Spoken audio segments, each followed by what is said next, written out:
What's up, guys? Part 2 of the intro video of BMP. So now we're going to actually get into the RX-7, and I'm going to explain to you guys what I've done so far and what has been done to the car and what needs still to be done to the car. So I'm going to flip the camera around and I'm going to still talk to you guys from the back side of the camera.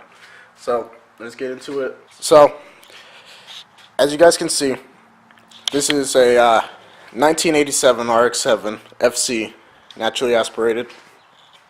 I already started the teardown process. So when I got the car, it was a full car. It had everything in it, full interior, full everything. So I started the teardown process.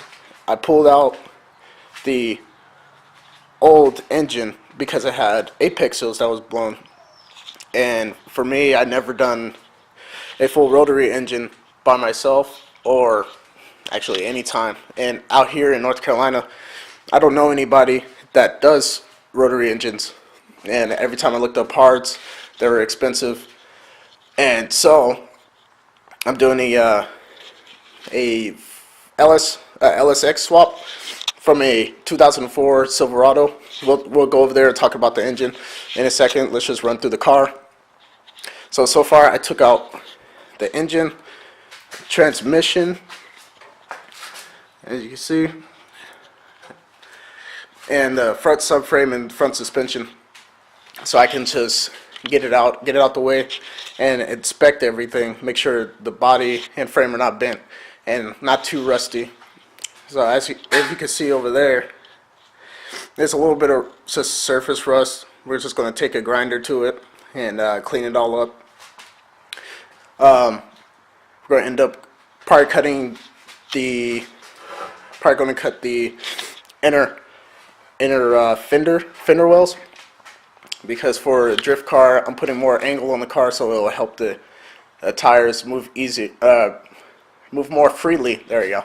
Move more freely when it's at full lock to either side. So if you get front shot of the car, and excuse me for the mess, it's super small in here and all these parts are coming out. So front of the car, it's pretty beat up. It's just old. This part's definitely going to be cut off, and we're going to power weld a new front bash bar to it, rebuild the front subframe, get new rotors, put a new bushing kit on there, and I just stepped on the screw. Alright, so first tip of the day: try to keep your garage or your workplace as clean as possible. Don't be like me. It's super messy in here. So now we're in the interior. I don't know if you guys can see this, but all the interior has been gutted. I'm keeping all my bolts and a plastic bag and label in them. It's all cab interior, just to kind of keep it organized.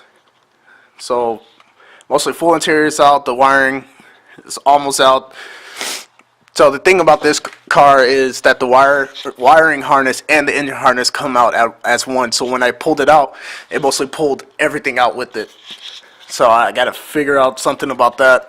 I'm not too good with wires, so I'll probably just be doing a lot of research about it.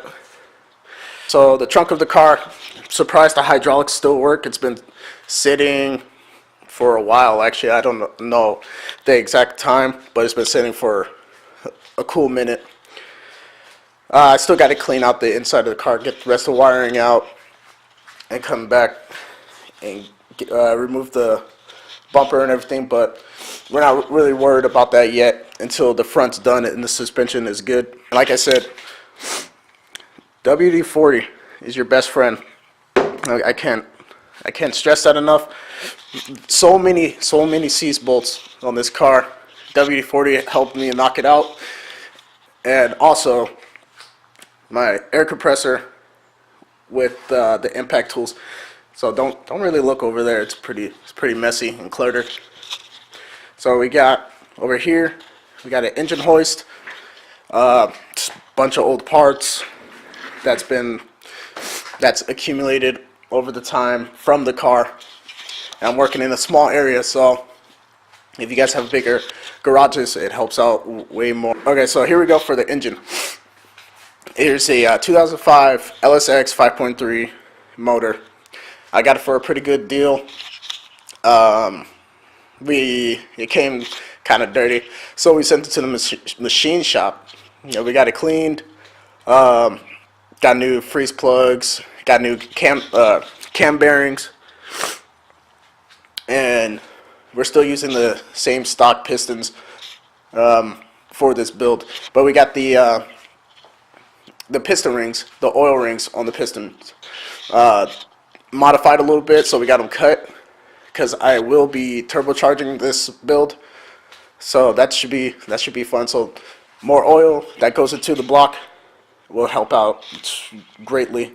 All right, so up here we got the 853 heads that come stock with the LSX motor.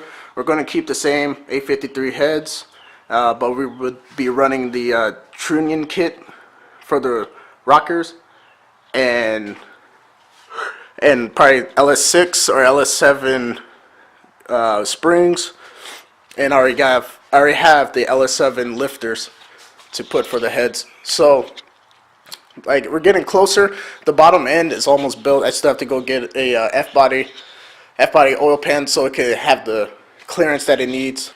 Alright, so that's about it for the part 2 of the second video, introducing the RX-7 aka Demon and what I've done.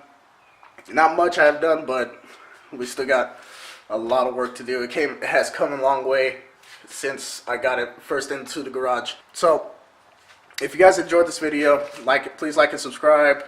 Tell me what you guys want to see. We're going to be making more videos on the RX-7. Everything I do on the RX-7 you guys will see. So you guys, again, like and subscribe, comment below, tell me how I'm doing.